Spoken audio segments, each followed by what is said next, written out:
Salut, c'est Crispy. Aujourd'hui, on va réaliser la fiche d'élevage des Crématogastères Scutellaris. Allez, c'est parti!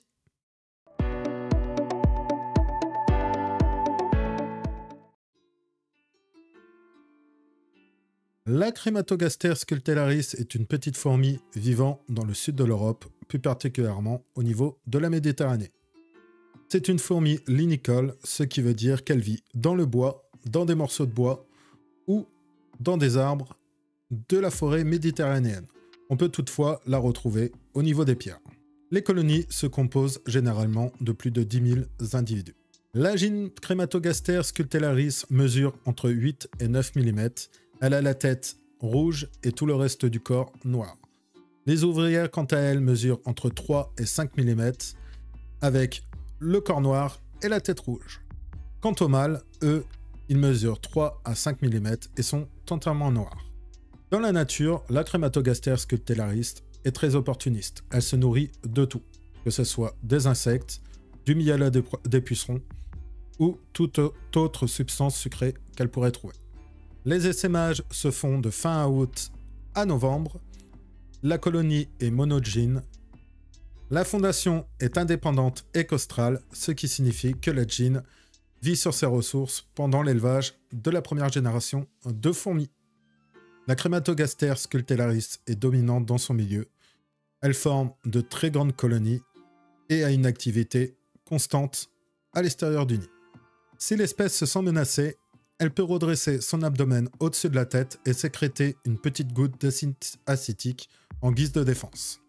Cette espèce possède un aiguillon, mais ce dernier n'est pas assez épais pour pouvoir transpercer la peau des mammifères, ni le cuticule des insectes.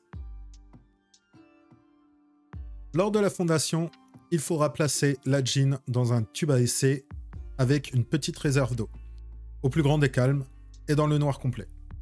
Vous pouvez y ajouter un petit morceau de bois ou de liège pour faciliter la fondation. La première génération d'ouvrières se compose généralement de 15 à 60 ouvrières. Dès leur arrivée, leur proposer une aire de chasse pour commencer à bien les nourrir. La fondation est plutôt longue car souvent elle commence après la première diapause, mais souvent menée à succès. Une diapause de novembre à mars entre 8 et 15 degrés sera nécessaire pour cette espèce. Vous pourrez les nourrir avec du liquide sucré, des insectes ou aussi des bouts de viande.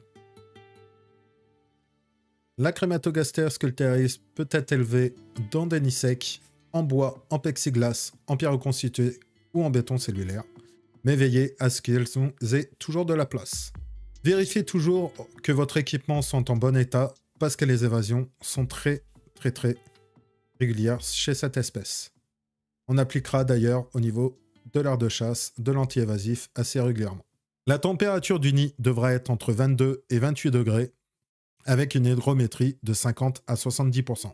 Quant à l'aire de chasse, une température de 25 à 30 degrés est favorable avec une hygrométrie de 30 à 50%. Faites attention, Crématogaster est très foreuse, surtout en manque de place. Donc veillez à toujours vérifier votre équipement. Voilà, ce sera tout pour la Crématogaster Scutellaris. J'espère que cette vidéo vous aura plu. Si c'est le cas, n'hésitez pas à mettre un petit pouce bleu, à vous abonner à la chaîne. On se retrouve tous les dimanches aux alentours de 15 h. Je vous souhaite un bon après-midi et je vous dis à dimanche prochain. Ciao!